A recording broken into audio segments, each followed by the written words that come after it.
Madame, bonsoir. Monsieur, bonsoir. C'est avec beaucoup de plaisir d'ailleurs que nous nous retrouvons dans le cadre de Regards sur les communes, une émission dédiée entièrement aux collectivités territoriales décentralisées. En tout cas, nous parlons des questions liées aux communes, aux régions et bien d'autres structures faisant partie des collectivités territoriales décentralisées.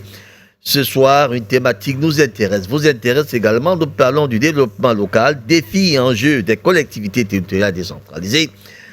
90 minutes chrono pour y arriver. Bien sûr, ça sera par le soin de nos consultants. En tout cas, Vincent Font, lui, il est déjà dans ses studios 101 de la maison de production de Dash TV. Nous émettons à Douala, au Cameroun, effectivement. Le coach Vincent Font est coach professionnel certifié d'entreprise et de vie, formateur, consultant international en management des projets, chef d'entreprise, acteur du développement local. Coach, bonsoir. Bonsoir mon très cher Pépin, bonsoir à vos millions de téléspectateurs. C'est un plaisir renouvelé de me retrouver ce soir une fois de plus pour échanger sur des problèmes communaux et permettre à la population de se sentir magnifiquement bien à travers nos échanges, à travers les informations que nous aurons à fournir et à travers aussi notre accompagnement de manière indirecte pour leur permettre de mieux s'outiller et de mieux comprendre de quoi il est question concernant les communes. Nous essayons de faire évoluer la décentralisation telle que voulue par plusieurs États africains. En tout cas, l'Afrique subsaharienne a opté désormais pour la décentralisation. Laisser le pouvoir aux collectivités territoriales décentralisées. C'est la meilleure stratégie. Hein? C'est une forme de délégation de pouvoir. Comme en entreprise, on délègue souvent les pouvoirs. Donc c'est une forme de délégation de pouvoir. Lorsqu'on arrive à déléguer les pouvoirs, ça permet à ce que les choses aillent rapidement. Parce que lorsque le pouvoir est centralisé, le jour où la personne qui prend la décision est disponible, ça bloque tout. Or, lorsqu'on décentralise, même si la personne n'est pas là, tout fonctionne normalement. Donc la décentralisation est un élément important pour le développement de notre continent. Cette décentralisation d'ailleurs qui a pris goût et qui a pris vent au Cameroun le 1er janvier 2010, je crois. Nous sommes exactement à 15 ans de cette expérimentation. La marche vers la décentralisation se poursuit totalement avec le transfert des compétences et de ressources aux collectivités territoriales décentralisées. Au Cameroun, forcément, le chemin parcouru est déjà assez intéressant, mais il reste encore beaucoup à parcourir comme chemin. Prenons d'ailleurs la toute première transition, c'est les échos des collectivités territoriales décentralisées.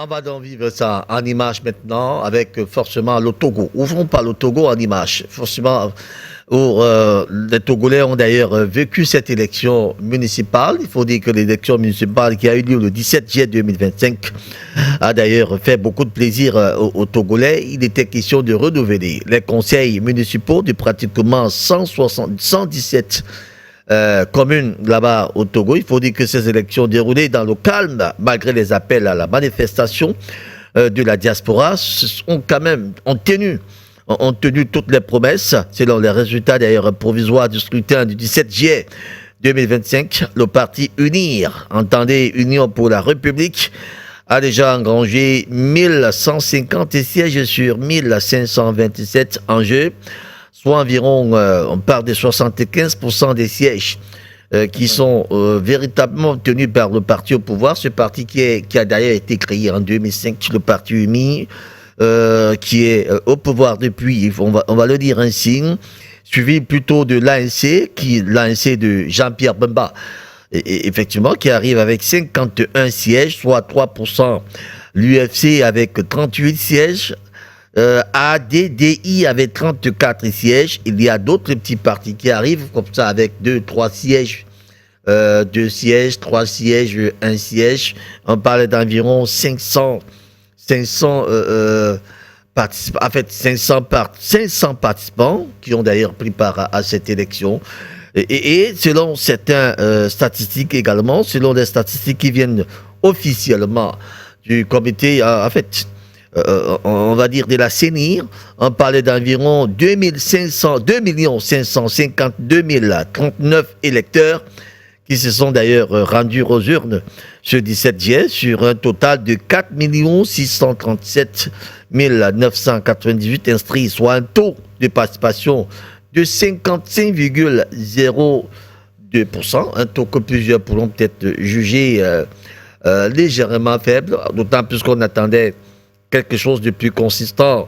On voit effectivement qu'il y a près de la moitié qui n'a pas voulu assister à cette élection. Une élection qui était d'ailleurs entachée avant même sa tenue de plusieurs distorques, parce que discorde qu'on a pu consentir par-ci et par-là. Certains membres de la diaspora demandant un boycott pur et simple, des mouvements d'ailleurs au Togo qui ont perturbé un peu la sérénité de ce scrutin. Mais il faut dire que les Togolais ont véritablement relevé le défi en allant à ces élections, même si on constate tout à l'heure que pratiquement, c'était près de la moitié qui est resté pratiquement à la maison. Alors, coach Vincent Fon, il fallait absolument renouveler, comme on le dit, il fallait absolument renouveler ces collectivités territoriales décentralisées. En fait, on va dire ces communes, parce qu'effectivement, du 109, pour les redonner un peu de l'espoir aux populations qui veulent peut-être expérimenter autre chose. Qu'on puisse faire confiance à ceux qui ont bien travaillé et qu'on puisse mettre de côté ceux qui n'ont pas pu bien travailler. Ce n'est qu'un processus normal. Cependant, il est à noter que dans la plupart de certains pays d'Afrique, c'est ceux qui ont mal travaillé qu'on reconduit. Il faudrait que ce genre de mentalité change et que la population prenne leur destin en main en choisissant des personnes qui les ont vraiment rendu service.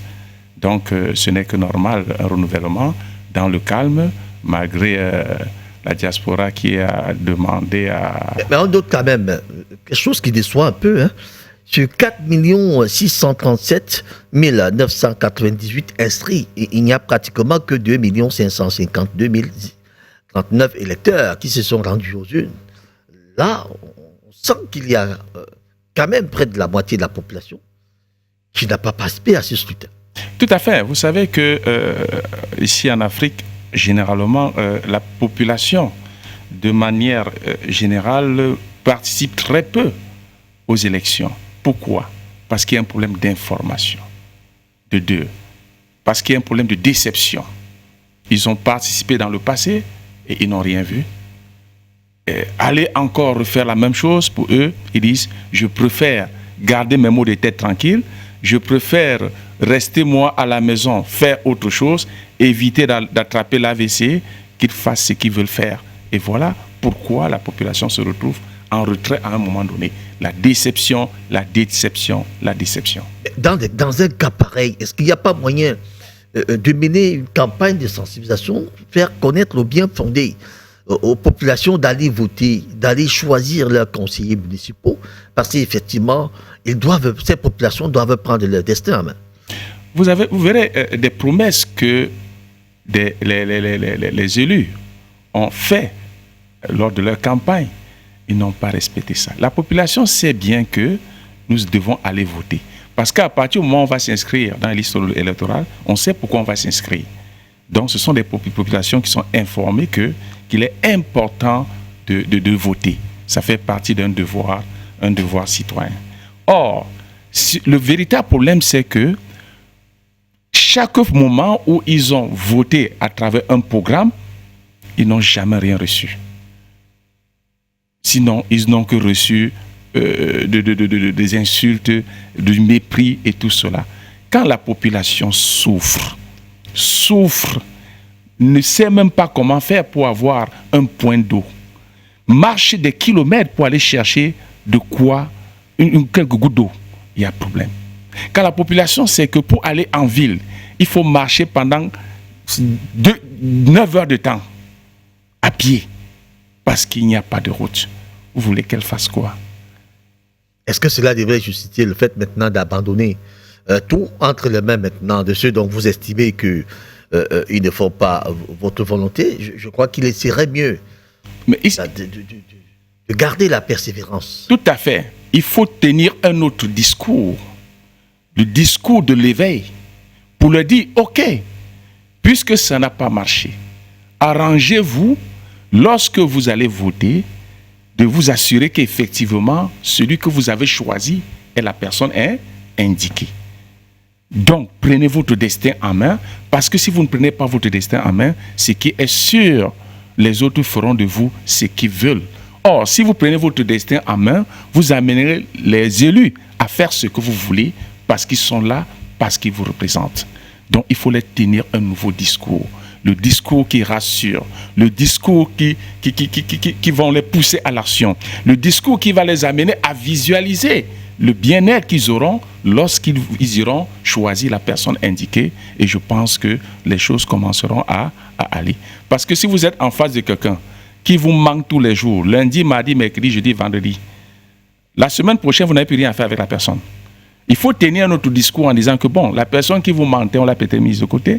Cependant, voici les personnes. Qui doit tenir ces discours? Parce que quand on dit il faut tenir, qui doit tenir ces discours? Qui doit faire ce travail maintenant de ramener les électeurs aux urnes?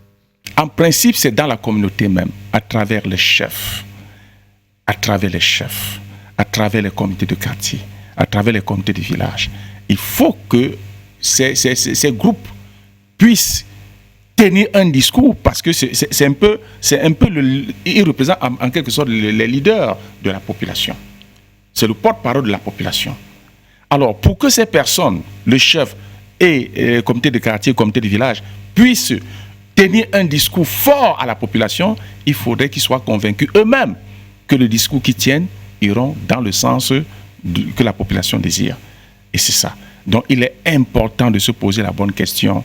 Comment faire pour amener les personnes à aller massivement voter? Il faut les tenir le langage de la vérité. Mais il y a quand même une question qui me dérange un peu. Comment des gens qui veulent prendre leur destin en main attendent qu'on vienne leur tenir un discours? Ça, c'est quand même un peu contradictoire. Imaginez-vous un enfant, un jeune homme qui veut prendre son destin en main, va-t-il attendre que quelqu'un vienne lui dire un discours alors que lui, il devrait logiquement savoir là où il va? Parce qu'effectivement, le fait de ne pas partir aux élections, c'est laisser les autres décider pour vous. Mais maintenant, si vous êtes donc décidé si vous voulez participer activement au développement de votre localité, mais allez commencer par choisir les gens qui doivent tenir qui doivent se tenir à votre place là il faut. Et si vous n'y allez pas, ça pose un problème. Ça veut dire que vous allez renvoyer la responsabilité à qui? À ceux que des autres sont allés choisir, ou bien le fait que vous êtes resté à la maison, vous devrez commencer par vous interroger vous-même sur cette situation. Est-ce que là, on ne trouve pas un peu le lassisme des populations elles-mêmes qui, à un moment donné, trouvent les intérêts ailleurs? Je pense que lorsque on veut conduire un groupe, ce groupe a besoin d'un leader. Parce que pour conduire un groupe, si nous allons en rang dispersé, chacun va... Nous sommes ici dans la décision de prendre le destin. Nous ne sommes pas encore dans le leader. Non. Le leader, c'est celui que nous partons voter. Ben, j'ai dit, nous sommes dans la décision que moi, maintenant, il faut que je participe activement aux affaires de ma localité. Mais est-ce que j'ai besoin qu'on me tienne des langages? Mais il est important que vous ayez des informations nécessaires. Un, de deux. Vous allez les chercher. Vous allez les chercher. Vous ayez de la motivation. Claude Vincent Ford, Oui. il faudra que les populations comprennent que ce n'est pas chez elles que des gens vont les attendre pour commencer à leur tenir un discours. Ces populations doivent aller vers l'information. Il faut tenir des langages comme ça, genre. Oui. Elles doivent aller vers l'information. Parce que, ne me dites pas que vous trouverez un individu qui va faire le porte-à-porte pour venir vous dire ce qu'il y a lieu de faire. Si déjà vous-même, battu que vous êtes, vous attendez qu'on vienne vous dire ce que vous devez faire, mais ça devient un problème. Ça veut dire que le problème déjà c'est vous-même. Mais si vous voulez développer une localité, vous voulez participer aux activités de cette localité, allez là où il faut. Allez commencer déjà par exciter votre curiosité en vous. Allez chercher à savoir ce qui se passe et comment on fait. Puisque vous voulez participer. Seuls ceux qui ne veulent pas participer peuvent dormir chez eux. Et là, ils vont donc attendre des gens, peut-être comme vous, qui viendront leur dire, écoutez, pourquoi vous dormez? Ne dormez pas, faites ici. Mais des gens qui prennent la décision que là, maintenant, je vais aller réussir à mon bac. J'attends que c'est quelqu'un qui vienne me dire ce que je dois faire. C'est la question que je pose là. Je pense que pour les personnes, la population qui nous suit aujourd'hui, devrait comprendre une chose. Dans la vie de tout un chacun, c'est chacun qui prend la décision de faire de sa vie ce qu'il veut. Il est important qu'il sache cela. Il est important qu'il sache que dans la vie, lorsque vous décidez de ne pas agir, celui qui agit fera de vous ce qu'il veut. Tout à fait. Donc, si vous décidez de ne pas prendre votre destin en main, en passant à l'action, ne pleurez pas demain. Or, si vous ne voulez pas pleurer demain, prenez votre destin en main et dites-vous, on peut échouer 15 fois et la 16e fois, on réussit. En d'autres termes, vous devez travailler, cultiver de la résilience. Chaque fois que vous tombez, tirez des leçons et mettez ces leçons en pratique.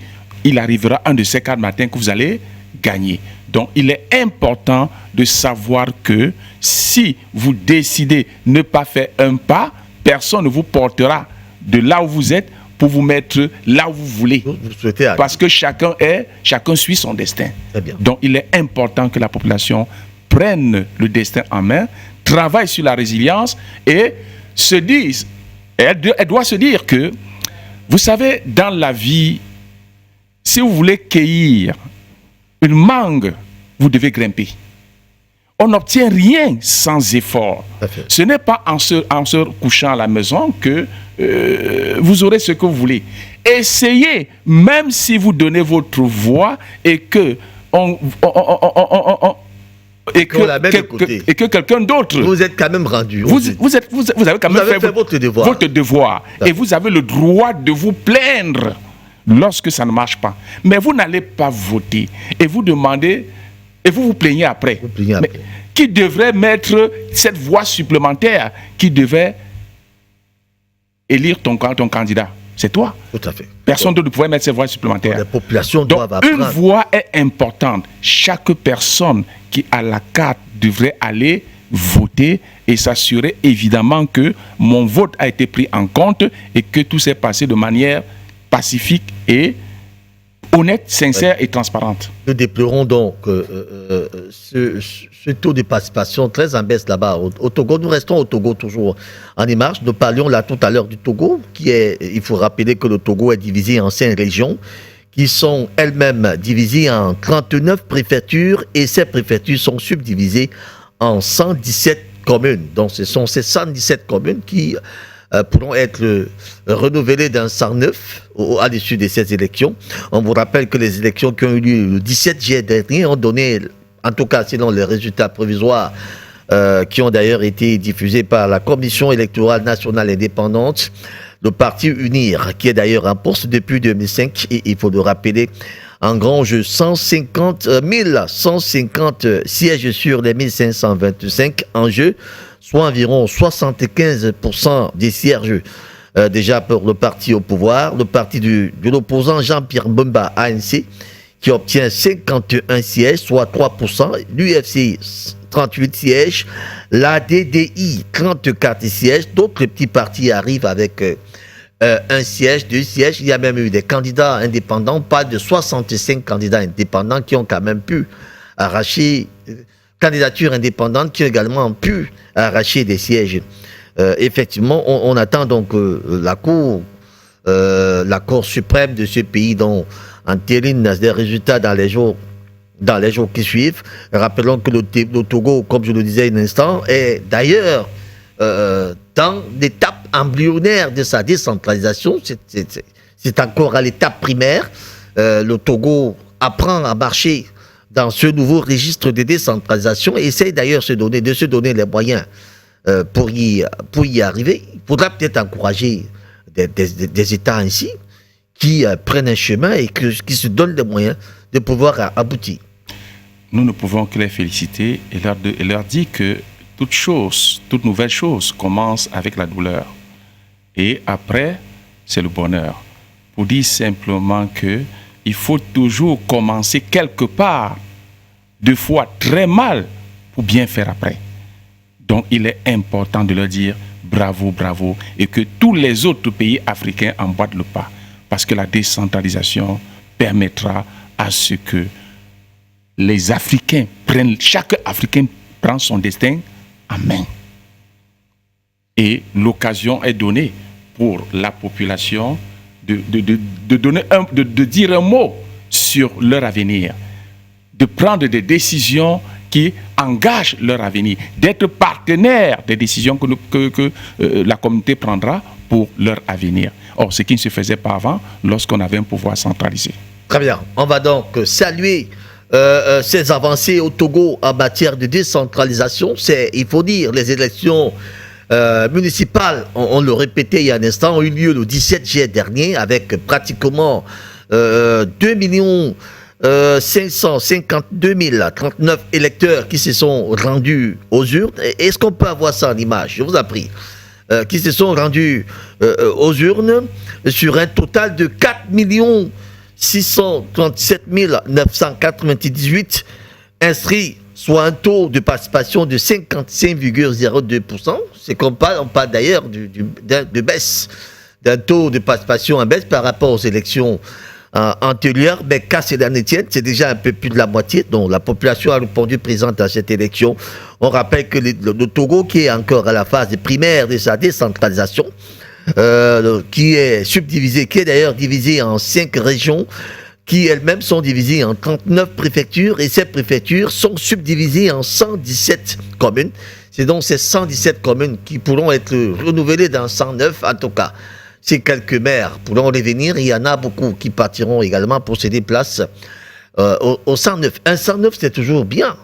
Parce que là, il y a peut-être une nouvelle gouvernance qui arrive, il y a une autre vision qui arrive et qui permet peut-être l'émulation au sein de cette collectivité. Un 109 permet l'émulation au sein de la collectivité.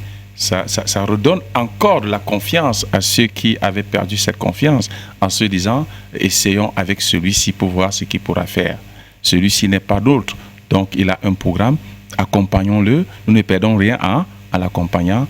Et voilà. Donc, lorsqu'on met un 109 quelque part, ce qui est sûr, il y a toujours quelque chose de positif qui sort de là. Et je pense que c'est très important. C'est-à-dire qu'à un moment donné, il faut créer des conditions pour lesquelles on a de nouvelles personnes avec de nouvelles idées pour accompagner la communauté. Très bien. On va dire bon vent donc aux Togolais. Nous attendons leurs résultats définitifs, probablement d'ici quelques jours. Et les nouveaux élus, ceux qui seront à la tête des exécutifs municipaux, pour mener à bien le développement participatif, le développement des collectivités territoriales décentralisées. Là-bas, au Togo, nous prenons la deuxième information qui nous intéresse dans le cadre de l'écho des collectivités territoriales décentralisées. Nous sommes au Cameroun maintenant.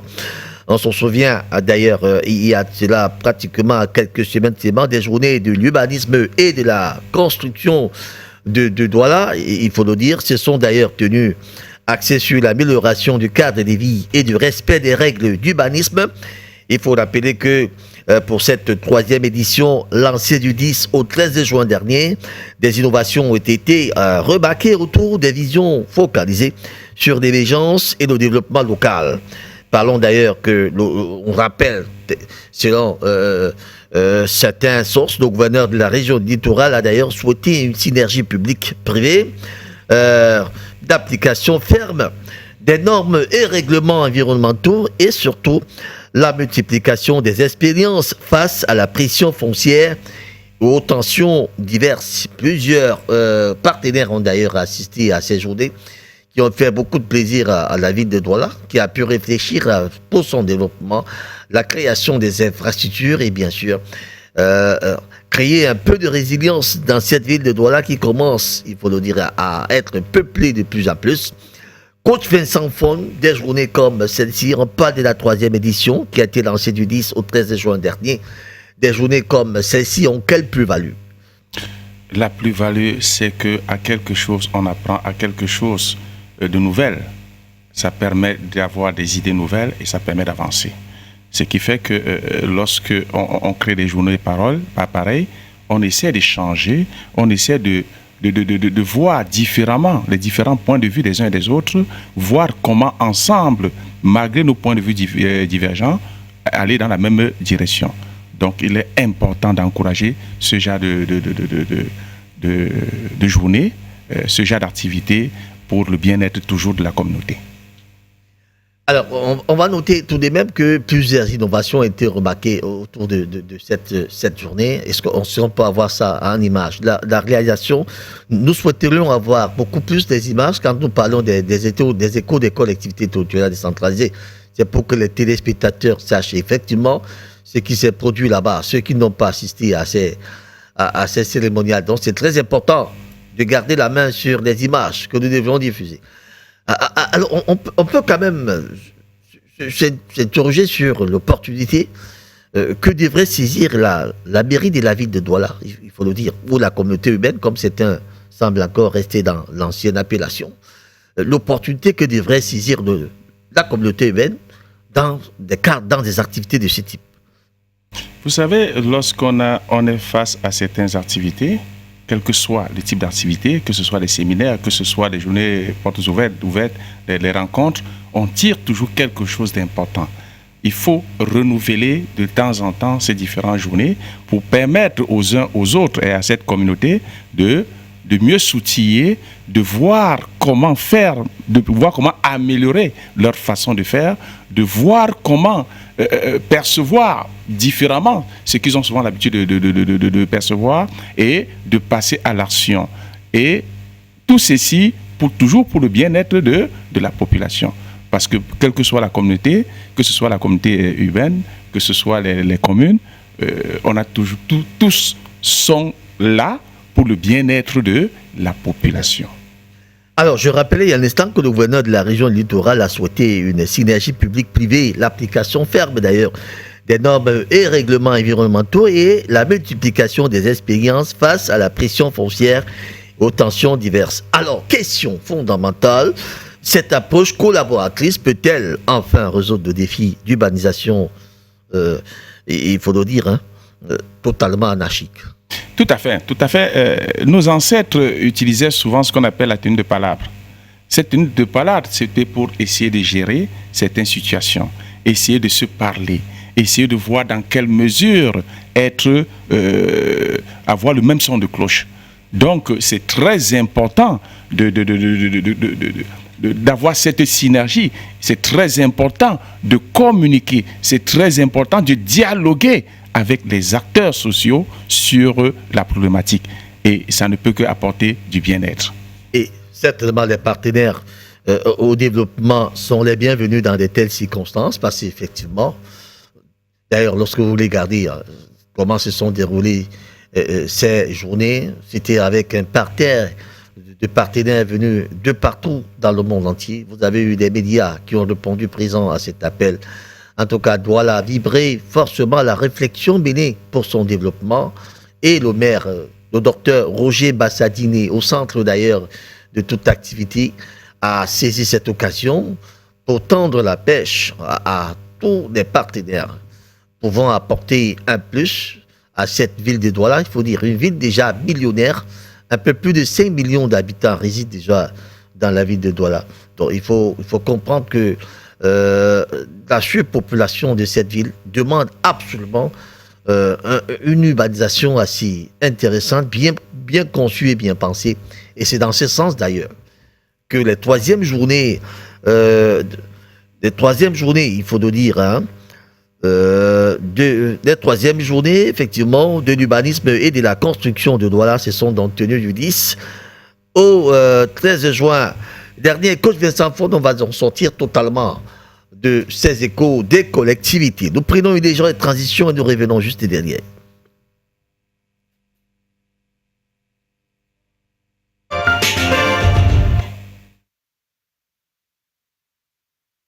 Au développement local, défis et enjeux des collectivités territoriales décentralisées, c'est notre thématique de ce jour.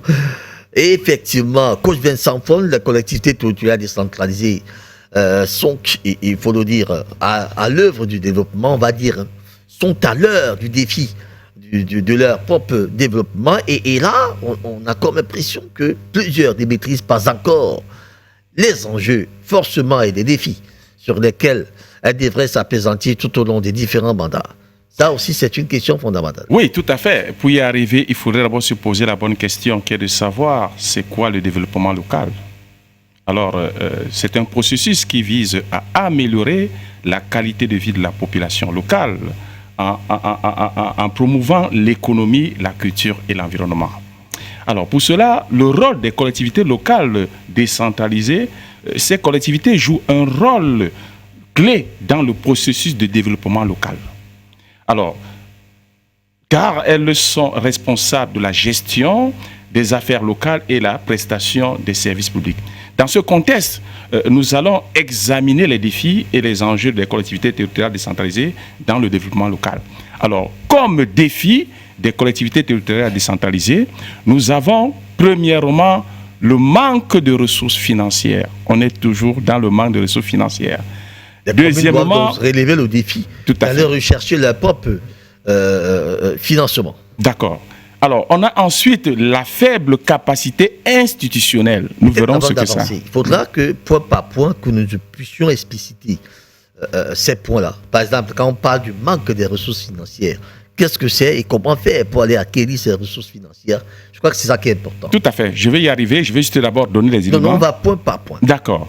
Au niveau des manques des ressources financières, les CTD manquent souvent de ressources financières pour financer leurs projets et des programmes de développement local. Quelles sont les causes? Il faut d'abord énumérer les causes. La première des causes, c'est l'insuffisance de la fiscalité locale. Deuxième cause, la dépendance au transfert de l'État. Beaucoup attendent de l'État. Troisième cause, la faible capacité de mobilisation des ressources. De nouvelles niches, on n'arrive pas à trouver. Quatrième cause, la corruption et la mauvaise gestion. Autre cause, le manque d'accès au crédit et le manque de planification et de gestion financière. Alors, pour cela, qu'est-ce qui se passe? Ce manque de ressources financières a pour conséquence, première conséquence, le retard dans la mise en œuvre des projets. Deuxième conséquence, la réduction de la qualité des services publics. On a peu de moyens, on ne peut faire que ce qu'on peut faire avec ça. Ensuite, il y a l'impact sur le développement économique local. Alors, comme solution pour ce premier cas, qu'est-ce qu'on peut faire?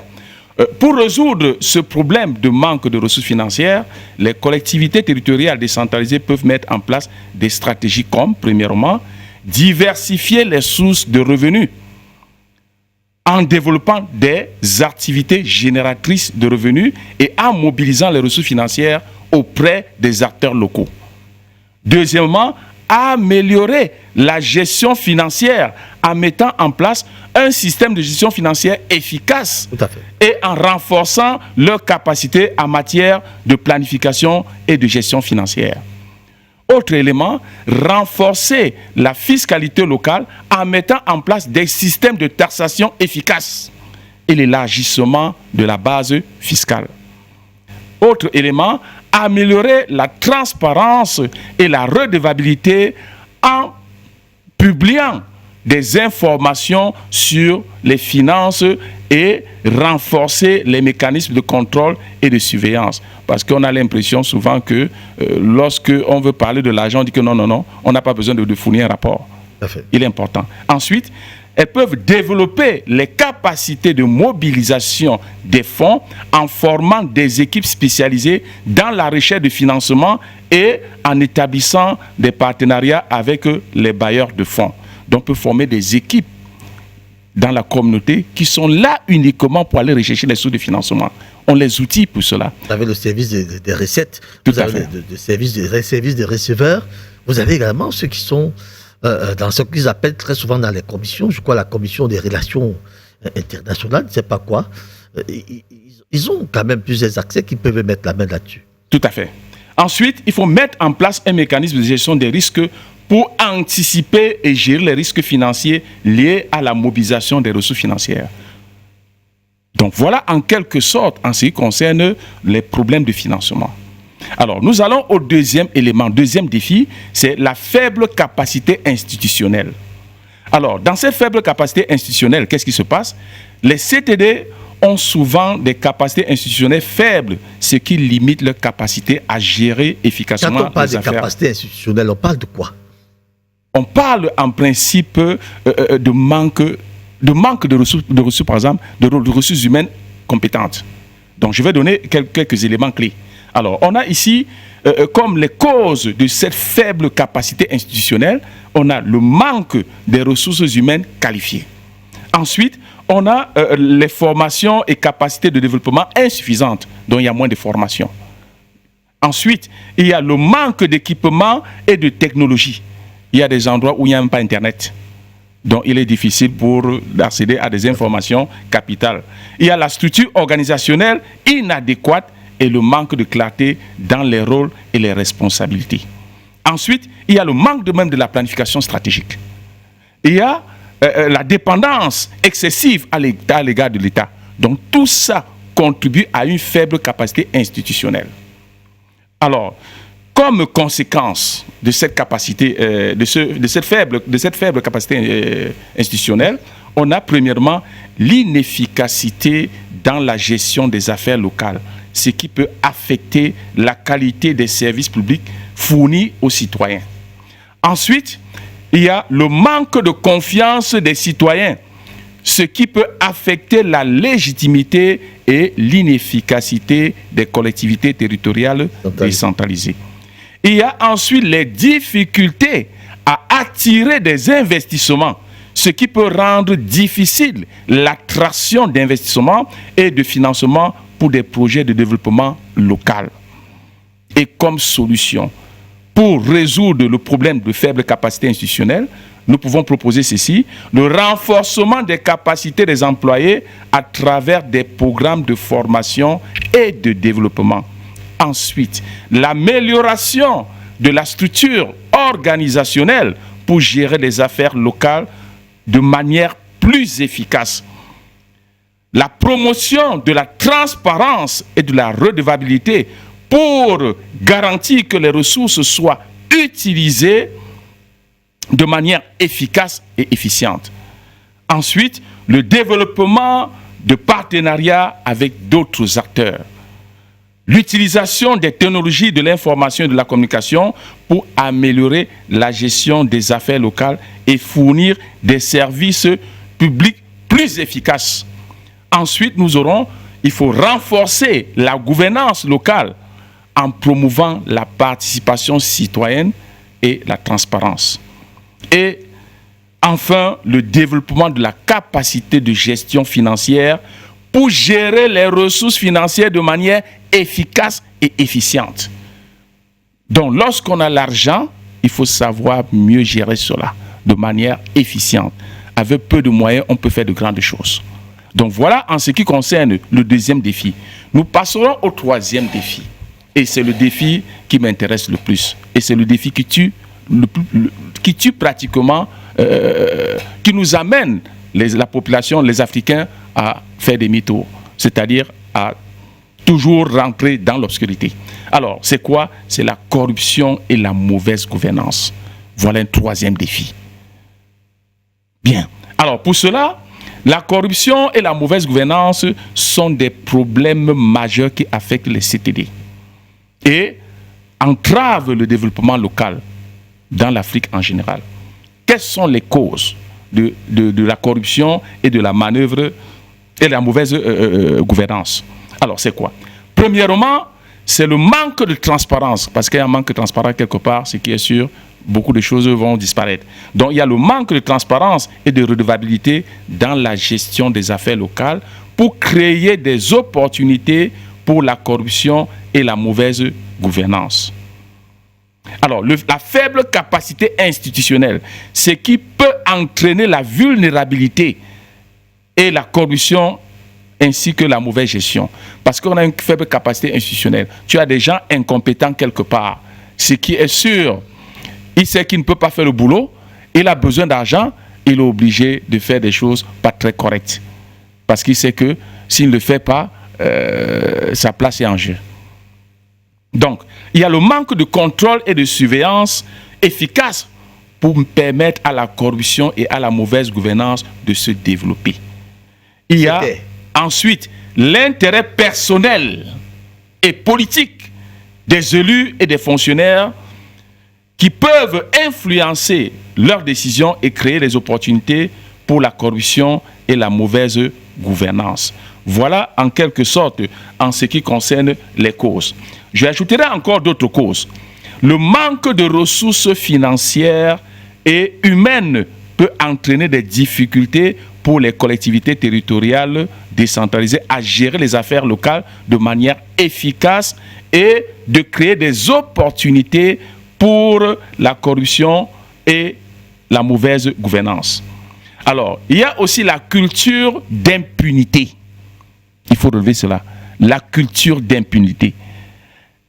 Elle peut se développer dans les CTD où les actes de corruption et de mauvaise gouvernance ne sont pas sanctionnés. Vous voyez que quelqu'un a volé, mais on le couvre parce qu'il a les longs bras. Il y a le manque de la participation citoyenne aussi, qui est très importante dans la gestion des activités locales pour créer des opportunités pour la corruption et la mauvaise gouvernance.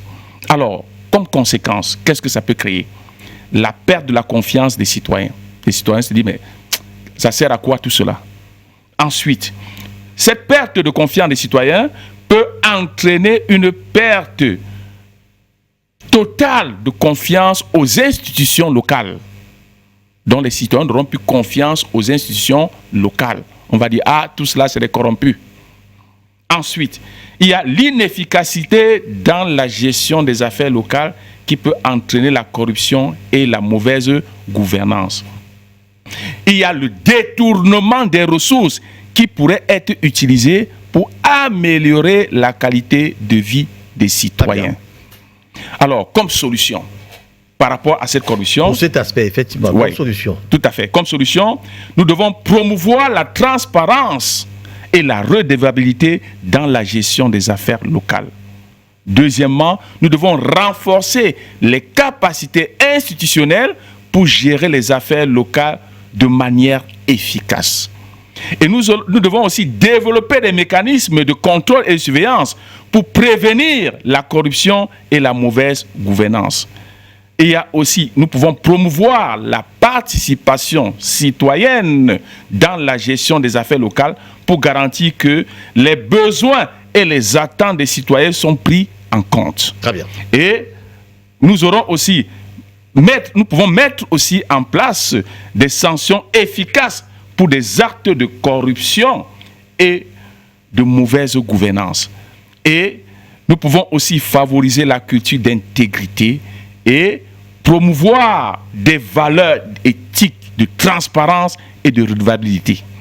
Nous devons aussi développer des partenariats avec d'autres acteurs pour renforcer leur capacité et améliorer l'efficacité. Et enfin, nous pouvons utiliser la technologie, l'information, la communication pour améliorer la transparence et la redevabilité dans la gestion des affaires locales. Par exemple, quand on a comment on appelle encore ça, dans une entreprise, on demande aux gens comment je vais dire ça? De mettre des empreintes pour voir à quelle heure la personne est entrée, à quelle heure la personne est sortie, avoir des vidéos surveillance là qui permet à ce que des personnes puissent avoir peur et arriver au travail, faire ce qu'il y a lieu de faire. Parce qu'en réalité, cette histoire de corruption... Très bien, coach Vincent Fondon, on va d'abord vous arrêter là pour passer... Lorsqu'on vous entend, les téléspectateurs, a comme impression que nous adressons seulement aux collectivités territoriales décentralisées des grandes métropoles qui ont d'autres sujets, qui ont d'autres défis, autres que ces communes qui sont peut-être dans des zones retirées. Où là-bas, on n'a pas besoin d'une gouvernance tout à fait appliquée, mais on a plutôt besoin d'aller rapidement vers les défis qui doivent absolument avoir des réponses, notamment ces communes qui sont, par exemple, confrontées aux questions d'insalubrité, par exemple, aux questions d'insalubrité, aux questions de ressources en eau potable, la planification humaine. Effectivement, vous en parliez aussi. Tout à l'heure, vous avez des questions de nettoyage, des questions de fourniture d'eau, qui sont des véritables défis qui attendent des collectivités territoriales décentralisées, peut-être des zones retirées. On a des zones rurales, par exemple, Si dans les grandes métropoles, la question semble être résolue peut-être à 75%, vous avez dans des zones rurales où là-bas, pratiquement, vous n'avez pas qu'à boiter, entre guillemets. Vous savez, le nerf de la guerre, c'est l'argent. Dans ces collectivités retirées, il y a peu d'argent dans la caisse. Il y a peu d'argent dans la caisse. Il n'y a pas d'activité. La commune n'a pas assez de recettes. Elle prendra l'argent pour financer des projets. Or, ça ne doit pas les dédouaner parce qu'au niveau du Cameroun, par exemple, on a permis aux exécutifs d'aller chercher des partenaires. Là où ils se trouvent. Là où ils se trouvent. D'aller chercher des financements de part et d'autre. C'est très important. De développer des niches, d'attirer des investisseurs dans la communauté. Si c'est dans un village très retiré, l'élément essentiel dans ce village, c'est l'agriculture. C'est l'élevage. Il faut développer. Il faut aller chercher les investisseurs quelque part. Nous avons besoin de développer des types d'agriculture. Et avant d'y aller, vous avez des éléments de base quand même. Vous avez besoin de l'eau. Vous avez besoin de la lumière, qui sont des éléments de base, sans quoi on ne saurait progresser. Il faut l'argent pour ça. Donc les exécutifs doivent aller chercher de l'argent pour ça. S'il n'y a pas l'argent, l'eau ne tombe pas du ciel. S'il n'y a pas de l'argent, on pourra avoir une ville propre comment? C'est pas possible. Donc on a besoin d'argent. Le nerf de la guerre, c'est l'argent. L'exécutif doit rechercher l'argent. Aller rechercher l'argent. Vous avez ce pouvoir d'aller tisser des partenariats de part et d'autre, de faire venir des investisseurs pour qu'ils viennent investir dans votre communauté, créer de l'emploi.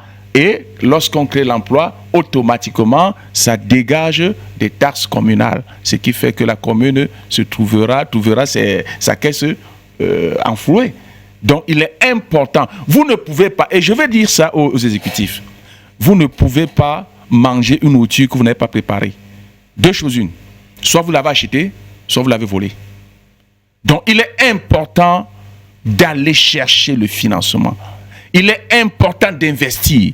Avant de demander à la communauté, à votre communauté de payer les taxes, permettez-leur d'avoir des activités génératrices de revenus. Donc la commune peut financer cela. Créer des structures qui vont permettre à ce que la communauté puisse trouver une certaine attractivité dans les activités génératrices de revenus. Alors, si l'exécutif ne fait pas ça, qui fera cela? Et l'exécutif a autour de lui, comment on les appelle, la diaspora, les élites intérieures et extérieures, qui peuvent l'accompagner aussi. Mais pourquoi ça ne marche pas? Parce que dans certaines circonscriptions, on ne sait même pas qui est le maire. Dans certaines circonscriptions, les élites se disent que ce n'est même pas toi qu'on a besoin on avait besoin chez nous. Donc, que voulez-vous que ces élites apportent à cette personne? Donc, il est important que le choix de la population soit le choix de la population. Si la population a le choix de la population est le choix définitif, ce qui est sûr, la population avec l'exécutif et tous les autres trouveront les moyens pour pouvoir développer le village. Nous revenons donc maintenant sur... nous étions toujours avec des défis, hein? On n'en avait pas déjà. Tout à fait. Alors, il y a un dernier défi, c'est l'intégration territoriale. L'intégration territoriale. Alors, elles sont des défis majeurs de décentralisation en Afrique. Alors, quelles sont les causes? Il y a la répartition inégale des ressources naturelles. Vous avez des villes, des communautés qui ont assez de ressources naturelles et d'autres communautés qui n'en ont pratiquement pas. Donc, ensuite, il y a des investissements inégaux dans les infrastructures. Il y a les différences dans les niveaux de développement économique. Il y a le manque d'accès à l'éducation et à la formation. Il y a des communautés qui n'ont pas d'école chez eux. Il faut parcourir des kilomètres, des vingtaines de kilomètres pour aller dans un autre village pour se faire instruire. Il y a la discrimination et la marginalisation. Il y a les politiques publiques inadaptées, les facteurs historiques et culturels tels que l'héritage colonial ou les traditions locales qui peuvent aussi freiner. Il y a le changement climatique et la dégradation de l'environnement que nous vivons aujourd'hui, le changement climatique peut avoir un impact négatif dans l'évolution de la communauté. Alors, comme conséquence, qu'est-ce que ça va entraîner? La pauvreté et l'exclusion sociale. Vous verrez que dans certaines communautés, on se dit, mais on nous a oubliés déjà. Donc, votre affaire, même des votes là, ça ne nous intéresse pas. Ensuite, il y a les migrations et les déplacements. Vous voyez que lorsque au village, la pauvreté commence déjà à reconnaître ton nom et ton prénom, tu fuis le village pour aller en ville. C'est pourquoi tous peuvent se retrouver aujourd'hui en ville. Parce qu'au village, il n'y a rien qui les retient. Il faut les retenir. Alors, il y a quoi? Il y a l'instabilité sociale et des politiques. Et ensuite, il y a la perte potentielle économique pour les régions défavorisées. Parce que vous savez, il est important de se poser la bonne question. Lorsqu'on est dans un environnement où on ne se sent pas à l'aise, où ton prénom est devenu la pauvreté, tu dois aller en ville chercher. Tu vas là où tu peux te débrouiller. Et c'est pourquoi on a des grandes métropoles aujourd'hui surpeuplées au détriment des villages. Bien, il faut inverser la donne. Alors, comme solution, qu'est-ce qu'il faut faire? Il faut investir dans les infrastructures, première des choses. Ensuite, promouvoir le développement économique local. Ça va maintenir des personnes. Améliorer l'accès à l'éducation et à la formation. Il y a des villages où il n'y a pas de CS. Dès que tu obtiens ton CEP, il faut que tu ailles dans une autre ville ou bien dans un autre village qui a déjà tout ce cycle secondaire et tout ce cycle secondaire. Il y a l'amélioration à l'accès. Il y a l'amélioration de l'éducation et de la formation. Il faut améliorer le système d'éducation et de la formation. Il faut mettre en place des politiques publiques adaptées. Il faut favoriser la participation citoyenne pour garantir que les besoins et les attentes de la population soient pris en compte. Il faut développer les partenariats pour promouvoir le développement économique et social. Il faut utiliser les technologies de l'information et de la communication. Il faut promouvoir la décentralisation, comme ça se fait. Il faut promouvoir cela. Il faut mettre en place des mécanismes de suivi et d'évaluation. Et enfin, il faut favoriser la coopération intercommunautaire. Voilà en quelque sorte les différents grands défis que nous avons pu énumérer. Très bien. On va donc noter que les communes sont confrontées donc à des défis d'insécurité, de l'insalubrité, de gestion de ressources, effectivement, de planification humaine. Mais je vais vous suggérer de suivre avec beaucoup d'attention la particularité des communes du Maghreb. Les défis des communes du Maghreb, qui sont d'ailleurs contenus dans ce mini-documentaire d'une dizaine de minutes que je vous suggère de suivre avec beaucoup d'attention. Nous revenons délai.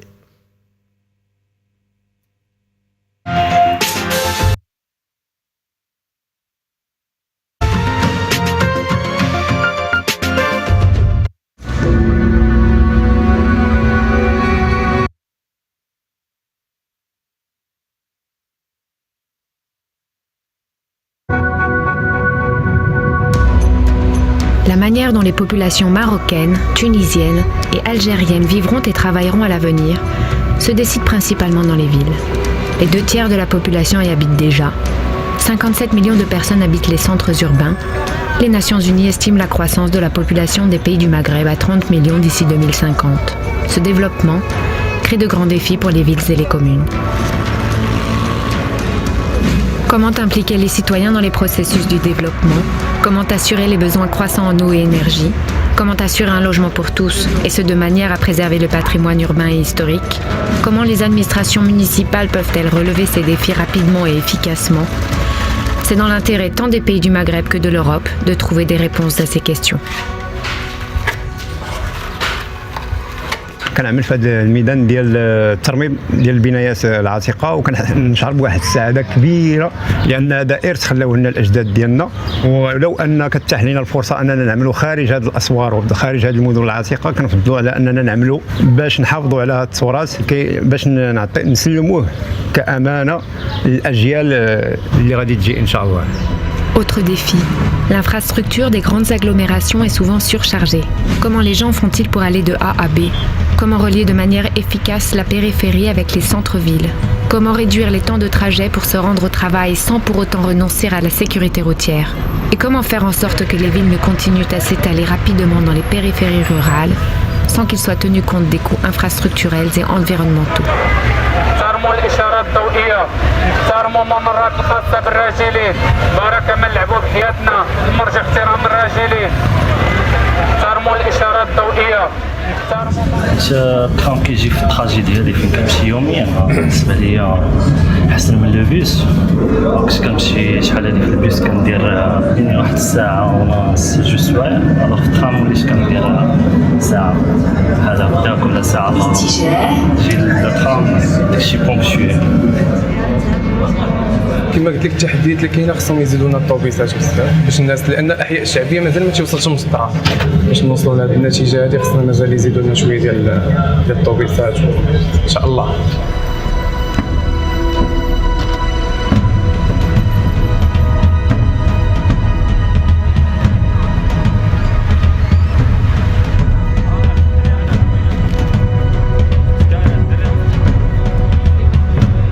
Un autre thème important, la gestion des déchets. مش بخلاف بلاستيك وحكوك بواط وبيبز بلاستيك. هذا كله نتاعنا، ريتو هذا كله مسخر، نحنا جايبين صاشية بوم يقلق من ناحية مسخ الحوت. اخي ما هذاك كلها مرعى هذا نتاع حوت يقلقنا في الشباك ينقص معناه من كمية الحوت. La croissance démographique génère plus de déchets. Comment donc réduire leur production à la source et assurer la gestion, l'élimination ou la valorisation efficace des déchets? عدد السكان قاعد يزيد والزبله قاعده تزيد نهار بعد نهار، يلزمنا يكون عندنا ماتريال اكثر معناها هكا باش نكملوا معناها الخدمه نتاعنا، ولا ما نخلوش بلايص فيها تبلو فيها. Dans la plupart des quartiers, les éboueurs collectent les déchets dans les camions bennes classiques. En revanche, dans la Médina, ce n'est pas possible. Les rues sont trop étroites, les voitures peuvent à peine passer. Moaz s'occupe de la propreté des ruelles. اسمي معز، نخدم بلدية تونس المدينة، نخدم المسلك السياحي، ننظفوا باش تبقى البلاد نظيفة. أبار التوعية، همني الشهر فهمتي في التلفزة، همني وشوية من المواطن لازم يوعى، فهمني باش يعرف باش نربيو بها أجيالنا وكنتوا أجيالنا باش نبقاو محافظين عليها. فهمني؟ لأن هذه مسؤولية الناس الكل، أبار عامل النظافة مسؤولية الناس الكل، بالكبير بالصغير.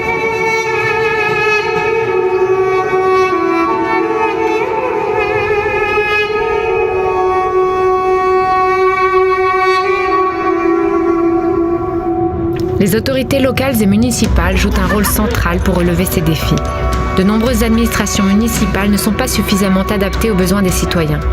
Pendant longtemps, les services administratifs sont restés centralisés. Le défi consiste maintenant à optimiser la gestion des communes afin de conforter la confiance des citoyens dans les institutions publiques. Comment structurer les administrations des communes afin qu'elles soient proches des citoyens et qu'elles soient un lieu de rencontre entre la politique et ceux-ci?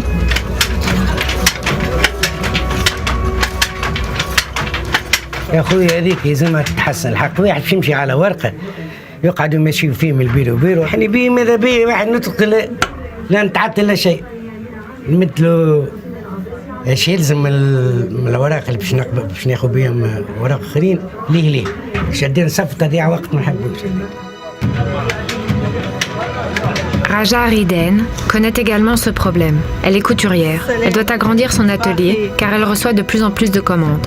البلان داميناجمون خاطر الدار اللي انا ساكنه فيها ظريفه، حبيت نعمل ان اتيليي بور فير غروندير ان بو المشروع نتاعي، اتيليي نتاع خياطه.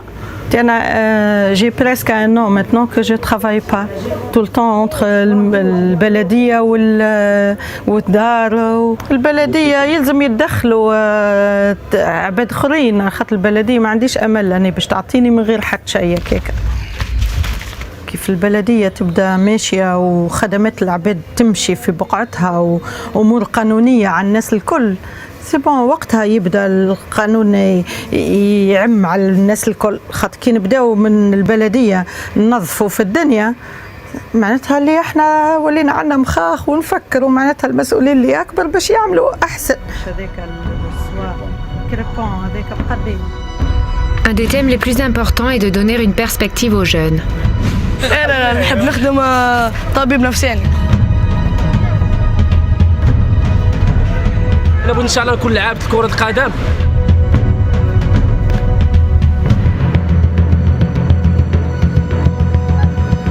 وكتعجبني المهنة ديال البوليس حيتاش أنا كنبغي ديك المهنة.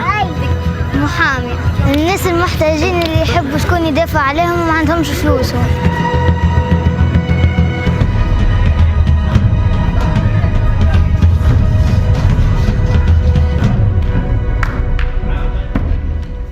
هي البطالة هنا برشا ولادنا هنا بطالة هنا اللي بصراحة نقول لك بطالة عندنا هنا اللي عنده كتاب وعنده هنا يزوجوه واللي ما عندوش كتاب ما يزوجوه. بصراحة بطالة عندنا ولادنا هنا صغار شباب.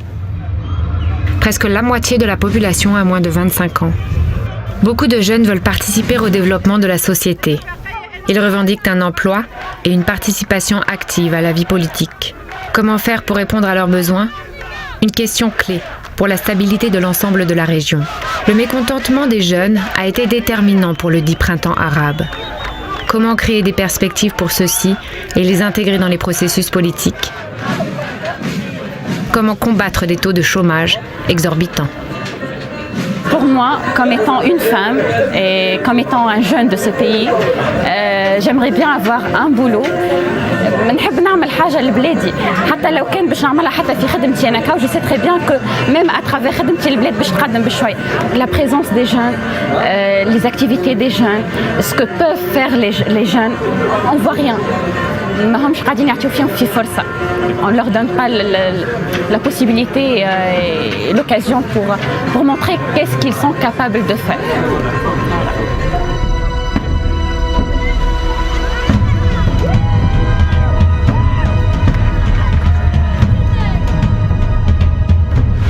كما تشوفوا المغاربه عندنا نعمه، عندنا النعمه اللي تبارك الله زوينه واش خصنا نخدموا باش نوليو فهمتي باش نزيدوا نطولوا في هذا المشروع اللي عندنا حنايا في هذا المغرب.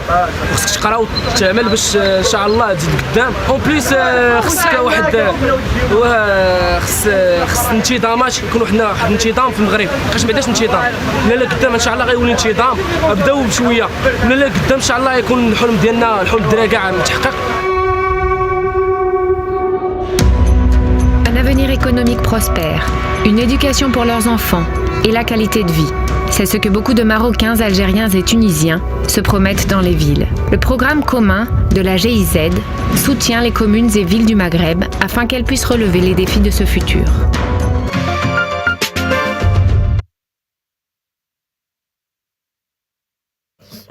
Quelques esquisses des défis des communes du Maghreb. Coach Vincent Pone, un petit commentaire par rapport à ce film documentaire que nous avons vécu tout à l'heure. Oui, tout revient aux éléments suivants. Premièrement, il faut mieux se soigner. Deuxièmement, il faut boire de l'eau, c'est-à-dire qu'avoir les points d'adduction d'eau.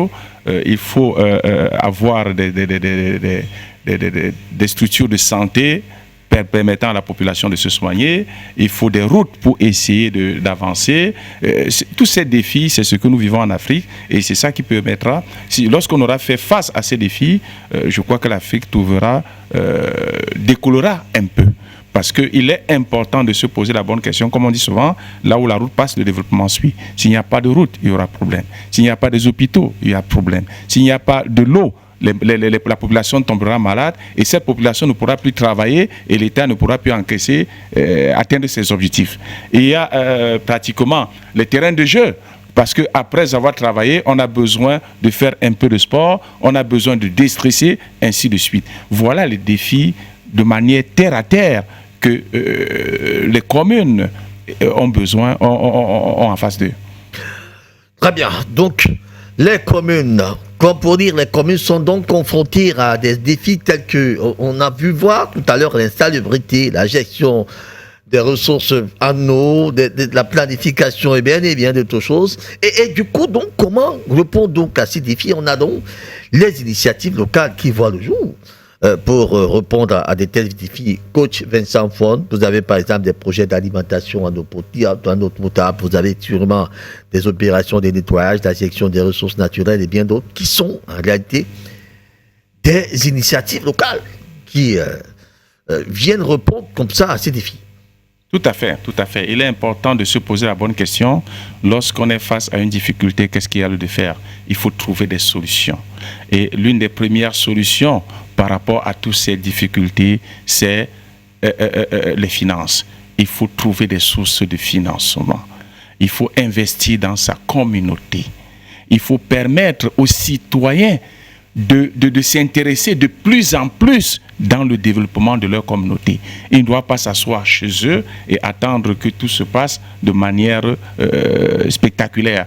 Ils sont des acteurs majeurs dans la décentralisation. Il est important aussi de renforcer cette gouvernance à travers la lutte contre la corruption et tout cela. Il faut la meilleure gestion des fonds pour permettre à ce que les besoins soient satisfaits. Et enfin, il est important de se poser la bonne question. Quand je partirai d'ici, qu'est-ce que je laisserai à la population? Qu'est-ce qu'ils se souviendront de moi après mon départ? Donc, il est important de voir tout cela. Ça, c'est pour faire valoir votre ego personnel. Qu'est-ce qu'ils se souviendront de moi? Qu'est-ce qu'ils retiendront de moi après mon départ? Comme pour dire, bon, ok, je tape les épaules et puis on voit la suite. Alors, les communes font face également à des multiples enjeux. Notamment en matière de développement urbain, de gestion des ressources, de décentralisation et de finances locales. Là aussi, on peut énumérer quelques enjeux, Coach Vincent, au fond. Oui, quelques enjeux, comme je l'ai si bien dit. Et la promotion, il faut promouvoir la participation citoyenne en permettant aux citoyens de participer davantage à la prise de décision et à la gestion des affaires. Comme deuxième enjeu, il faut améliorer la gouvernance locale. Comme troisième enjeu, il faut favoriser le développement local en permettant aux collectivités locales de prendre en charge leur développement économique et social. Et enfin, comme enjeu, il faut réduire les inégalités territoriales, des inégalités sociales, en permettant aux citoyens de travailler ensemble et de partager équitablement les ressources. Alors, on va essayer de numérer ces enjeux-là en trois principaux groupes. Vous avez les enjeux de développement, par exemple, pour ce qui est des grandes villes. On est davantage de l'urbanisation, la décentralisation. Vous avez la gestion des ressources, les finances locales, les inégalités sociales. Pour ce qui est des enjeux de gouvernance, vous avez parlé tout à l'heure de la participation citoyenne, la transparence et la redevabilité, le renforcement des capacités. On parlait et puis la coordination intercommunale qu'on a tendance à oublier. Tout à fait, il est important de... Vous savez qu'une main n'attache pas une boule, une main n'attrape pas facilement un gros paquet. Donc il est important de travailler en synergie, en communauté.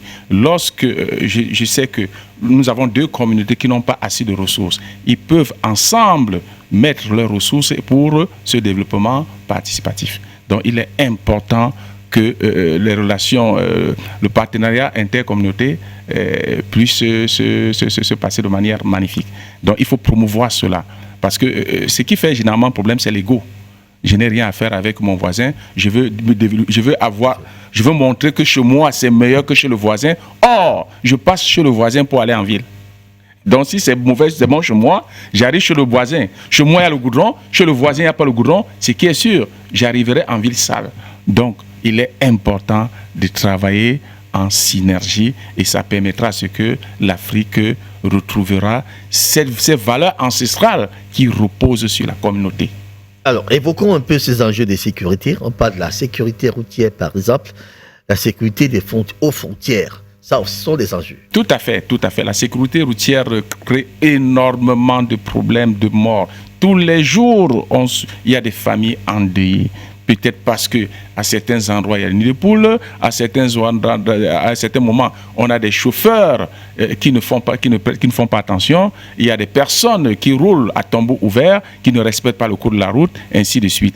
Au niveau des frontières, on a des personnes, nos frères, quelque part, qui ne veulent pas le bien, qui ne veulent pas le développement, le bien fondé de développement, qui vont chercher à nous déstabiliser. Il faut renforcer cette sécurité au niveau des frontières, renforcer cette sécurité interne, hein, en ayant beaucoup plus autour de nous la présence des forces de défense. Hein, avec l'histoire comment on appelle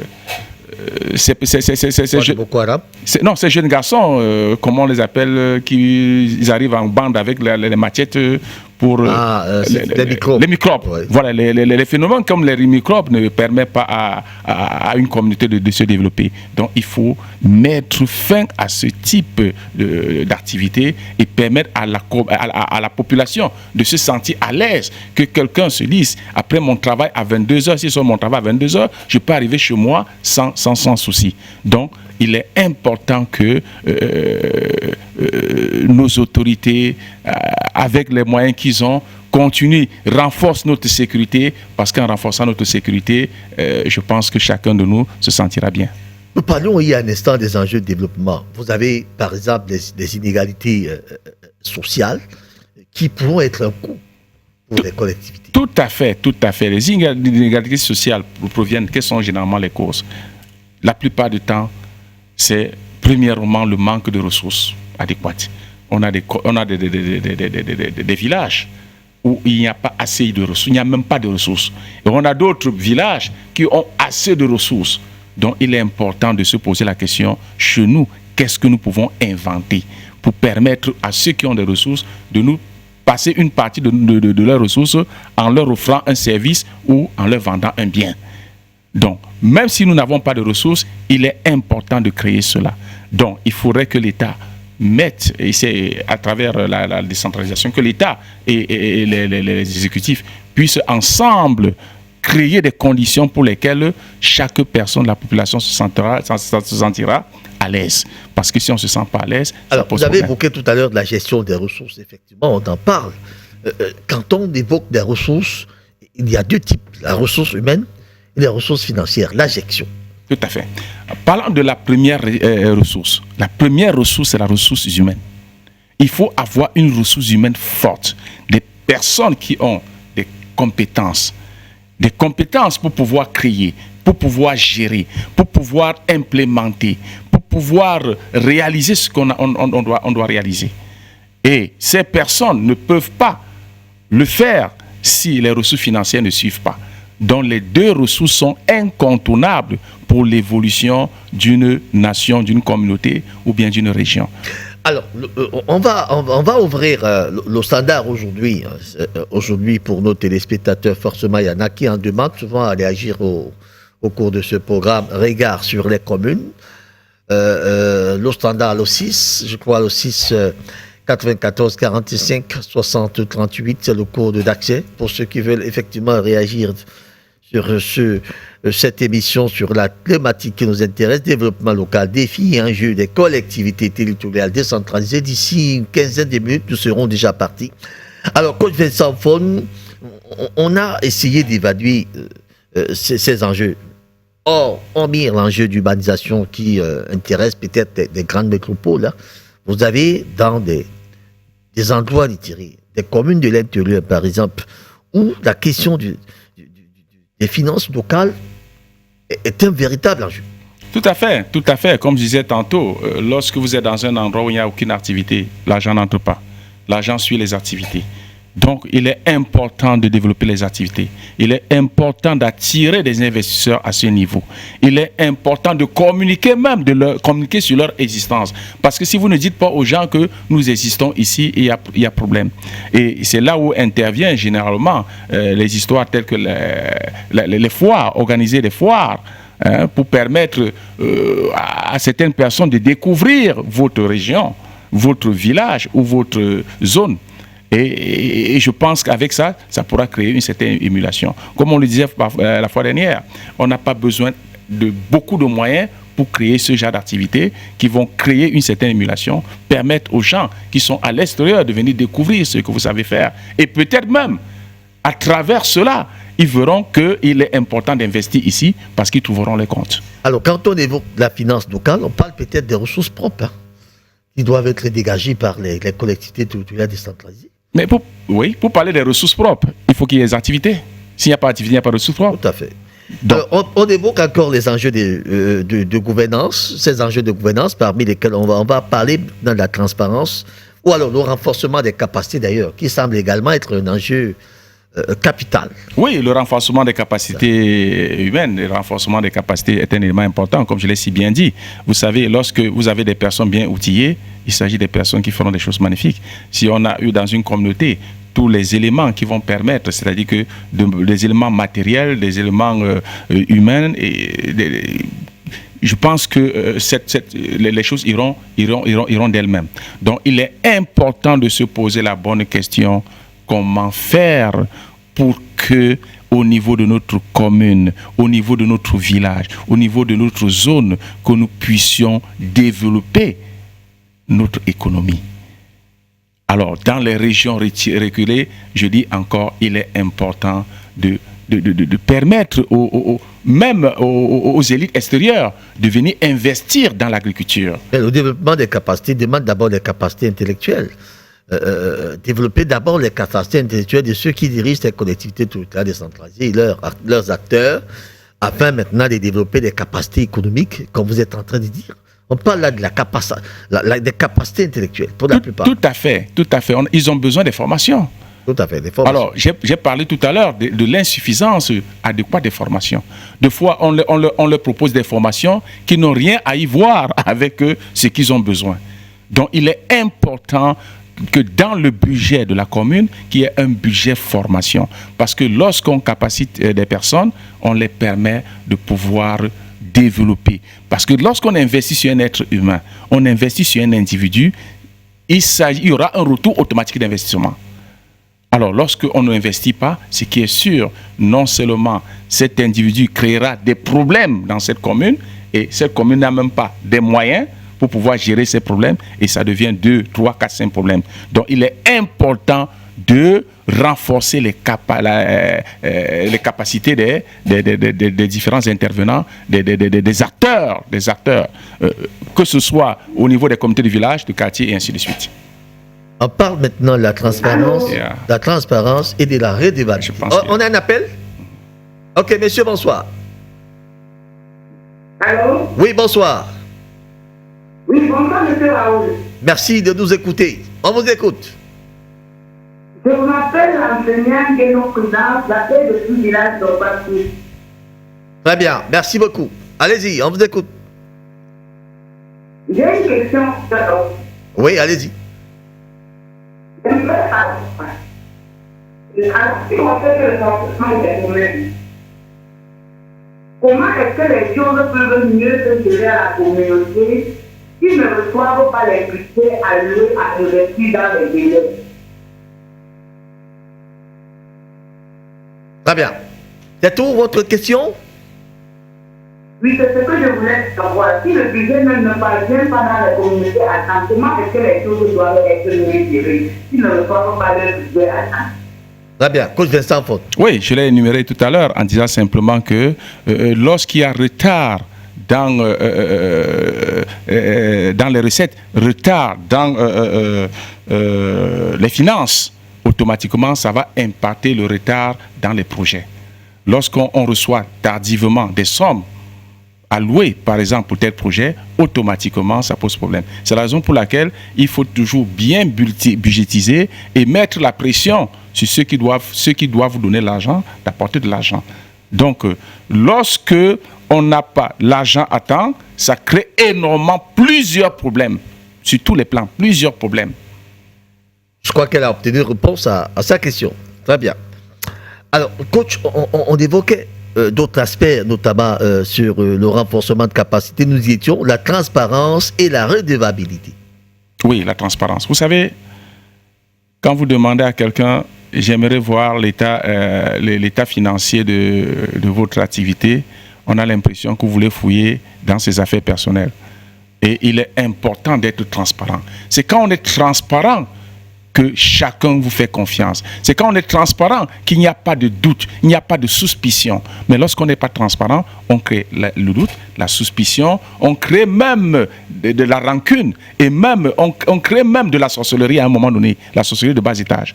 Donc il est important que dans toutes les activités qui impliquent la communauté, qui impliquent le public. Il faut communiquer, il faut être transparent. Ce n'est pas ta chose. Quand c'est ta chose privée, oui, garde ça dans ta chambre. Mais quand c'est la chose publique, il faut être transparent. Il faut dire, j'ai reçu 10 millions.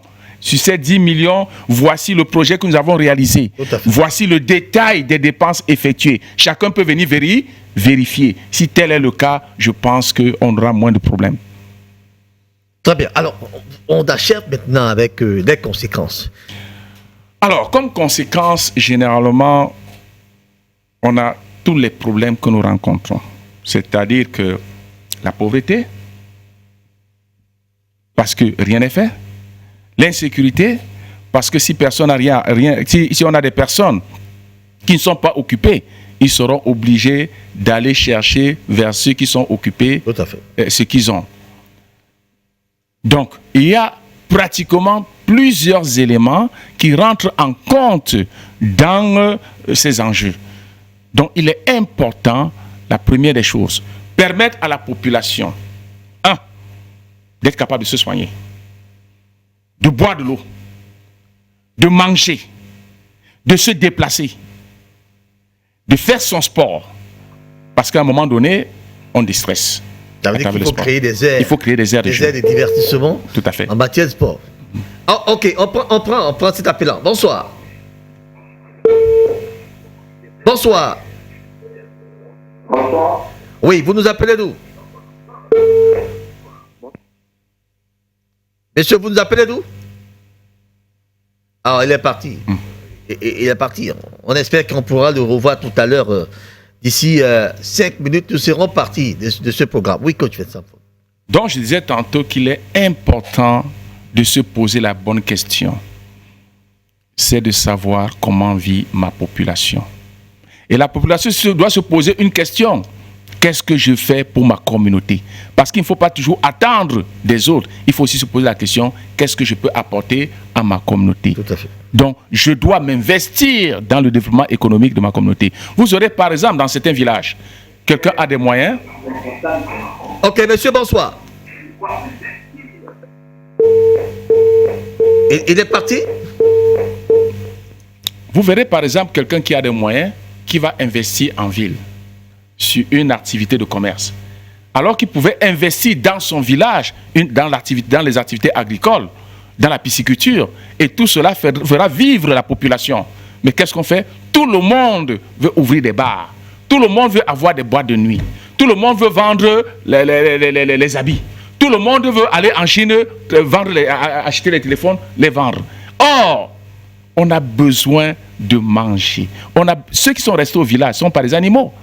On a besoin qu'ils se sentent aussi bien là où ils sont. Donc, il est important que les exécutifs aient... Oui, monsieur, bonsoir.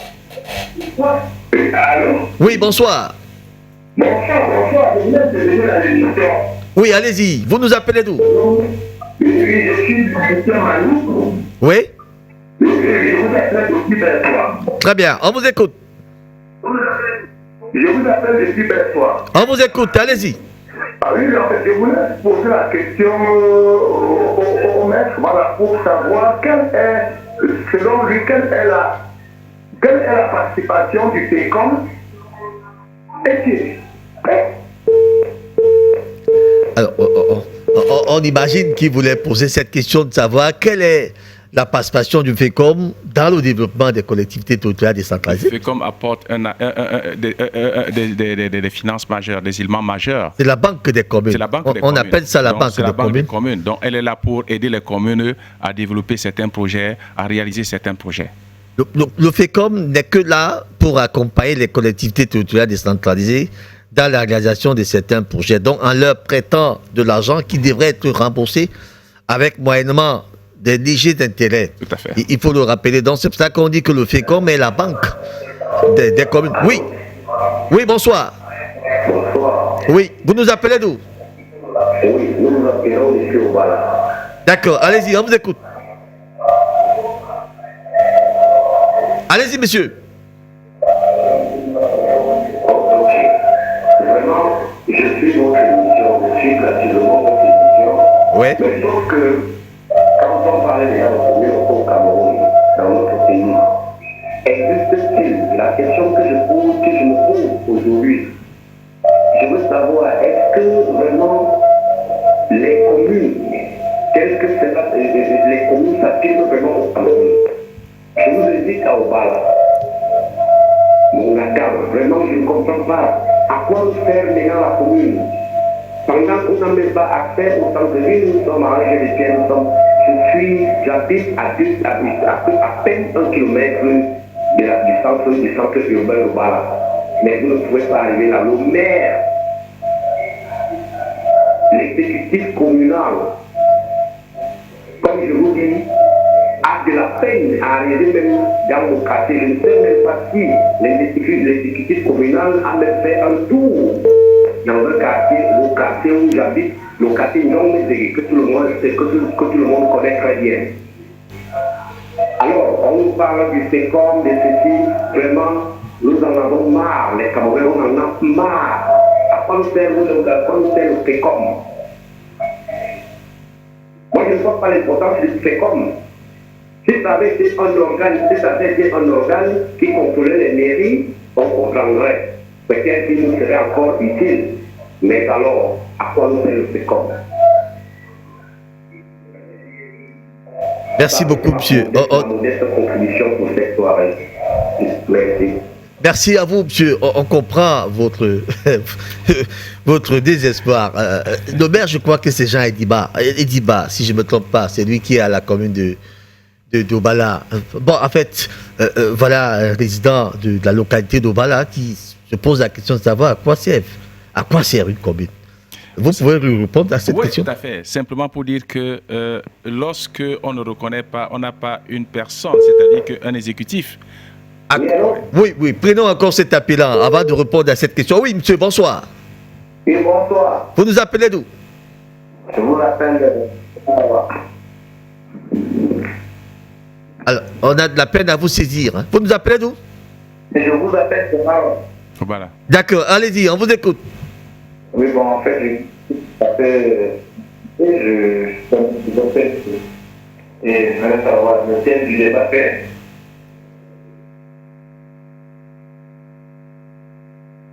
Vous avez terminé?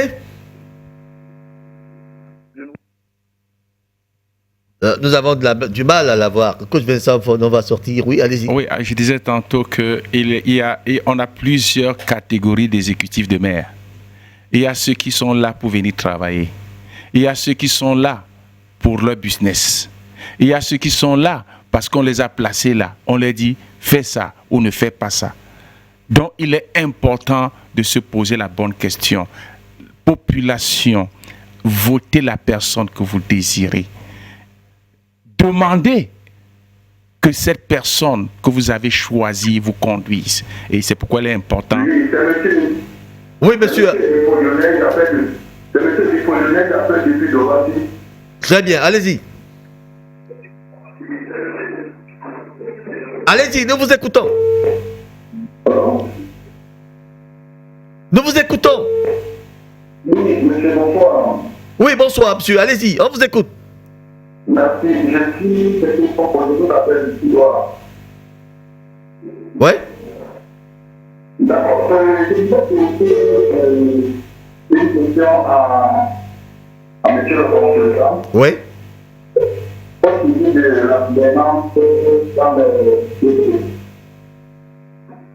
Oui. Allez-y.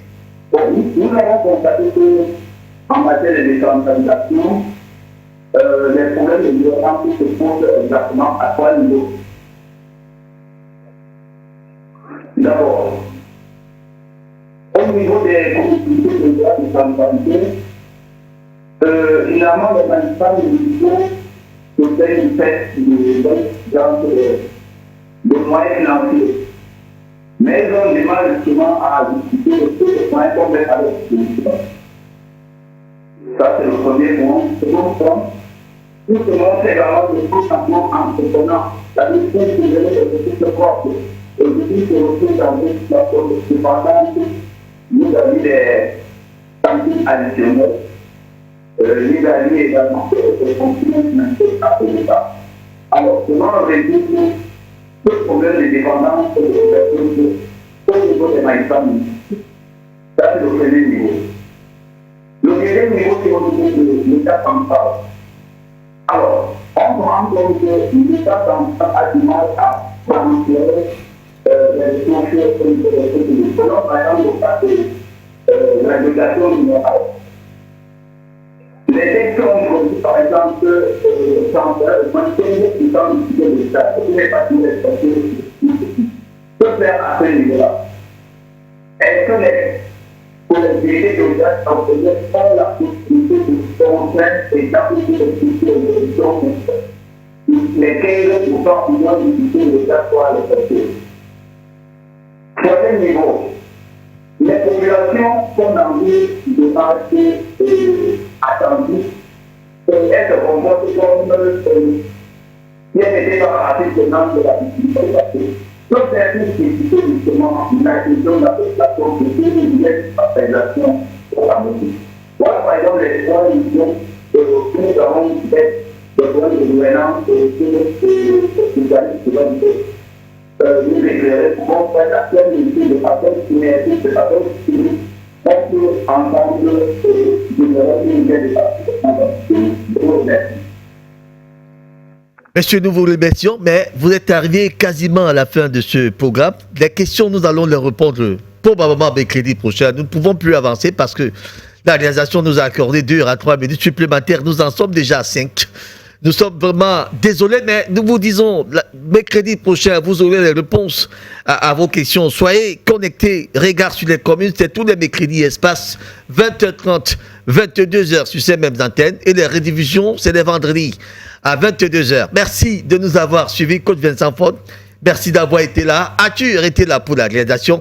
Madame, monsieur, très bonne soirée et à très bientôt.